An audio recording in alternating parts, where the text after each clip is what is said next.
Dota and League of Legends were already established, and they've come into this saturated market, and how they're trying to differentiate themselves and cracking that market and differentiating themselves. So that should be interesting too if you're a fan of that game or the genre in general.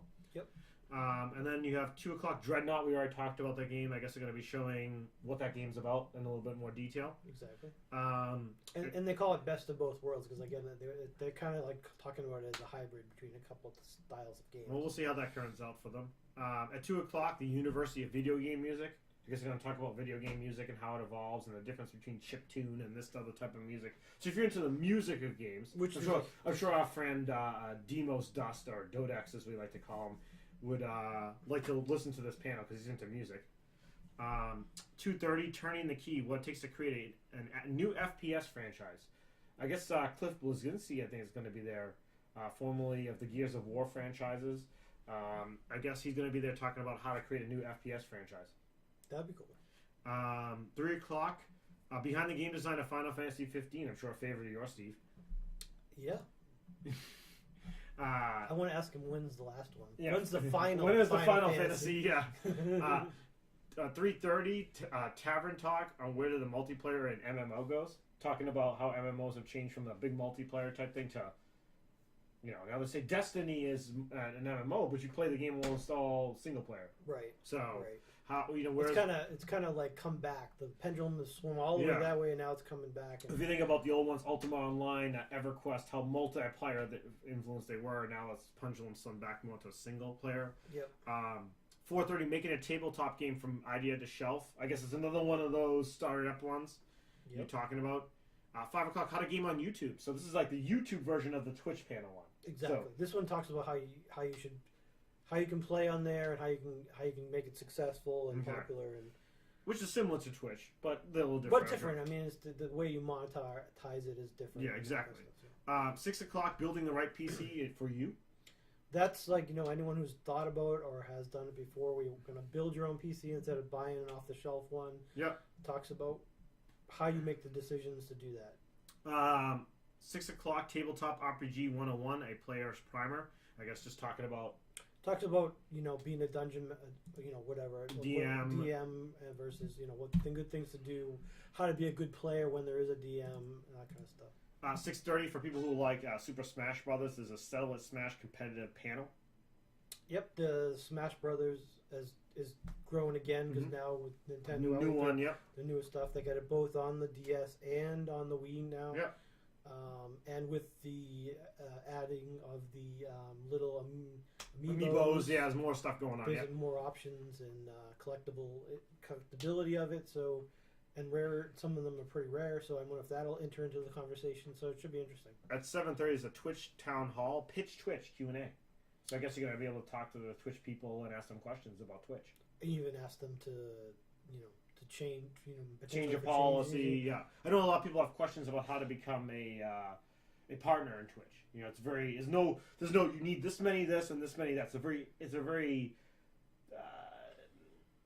intangible number. Some people get it with only so many views, and some people can't still get it even though they have tons of views, and it seems to be very. Some people sometimes say it's a little biased. So I'm sure that'll be some of the questions. Well, any time something's not very transparent, there's always this conspiracy thought to it. So it'd be interesting to be able to ask them questions and see if they give very specific answers. And then 10:30, the last thing I thought was interesting that night, the game show night, Family Feud, the Geek Edition. Yep, so Family Feud style gaming at night. They try to end the day with something fun, and that's what they got. We surveyed 100 geeks. Tell us what happened if you jump up in the air and hit a corner. The hottest video game chick is ding ding. Yeah, exactly. So that should be interesting then that day. And then on to Sunday. There's not that much on Sunday, but there's a few things going on, right? Sunday is usually Sunday ends earlier first of all, so there's less, and then there's just less on the board. But at 10 o'clock, it looks like the 505th present the essentials of armor cosplay more. So the people who like to cosplay get into LARPing. I'm sure it'll be all over that panel, huh? Yep, LARPing's becoming huge. At least I hear about it more now than I have. Yep. It's becoming more in the mainstream. And then at 10:30, it's our favorite panel of the weekend, isn't it? The last 2 years, it's been the best panel of the weekend. I think hands down. It's the Inside Gearbox presentation. It's always in the main theater. It's always completely packed. They almost always give something away for free. Or have a chance to get something free. Or you get something free and there's a chance for using something better. The guys from Gearbox are hilarious and entertaining. There's swearing and half-naked bodies on the screen. And there's tons of cosplays. It's fun. It's an hour of... It's just an hour of insanity. Yeah. And then you have, at 1:30, another one that's really popular is the Acquisitions Incorporated live D&D game, right? Yep. That should be cool. If you're into D&D, you can sit there and watch the game being played. They have celebrities that play the game, and they continue a campaign back and forth between the Pax-Shows. So you can check out all those on YouTube. I know the previous ones, and continue with this one, the 5th edition rules. Yep. And then 4 o'clock, Pay to Play, grown-up gaming and how to keep the hobby alive. Just another one of the ones towards the end of the day, because the it closes around 6, so it's one you can check out. And then I guess 4:30 is the last one we shot. Drop frames inside the minds of a full-time streamer. So if you're not running around trying to get those last exhibits in, you can go there and see what the minds of full-time streamers are talking about, huh? Yeah, this is one of those ones where it talks about how, you want to stream all the time, like, and make a living at it. This would be something. There's a couple of famous streamers that are going to be there. DJ Wheat is going to be there. Carnage and Ezekiel the Third are all popular streamers. The 3 of those competing in the Intel's next top live streamer that was going on a few months ago. I know Carnage and Ezekiel were some of the final, 6 or 7 participants, and DJ Wheat was one of the. He works for Twitch. He does some stuff with them, and he was one of the judges on that show. So I'm sure they'll be talking about that as well.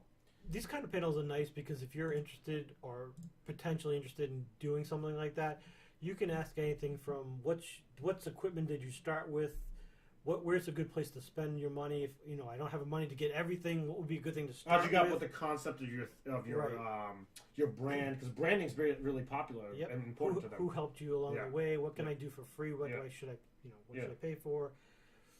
Where should I advertise? Where should I should I concentrate on Twitter? Should I concentrate on getting a website? Mm-hmm. Facebook, these guys have done it. Yeah. So you can save yourself a lot of time and money by, going to something like that. All right. So that takes care of all the different panels that we wanted to talk about, didn't we? Yeah.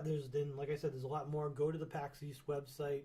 If you're interested, get the guidebook app. Download the PAX East. Select all the ones you want to see. Remind you. You can set reminders up to an hour ahead of time, et cetera, et cetera. And there's definitely get the app because if they might change. Don't print it out like I did the first time. Well, we'll get into tips, but use the app because it's up to date. Yeah, that's great. Why don't we take a little break here before we get on to the next section?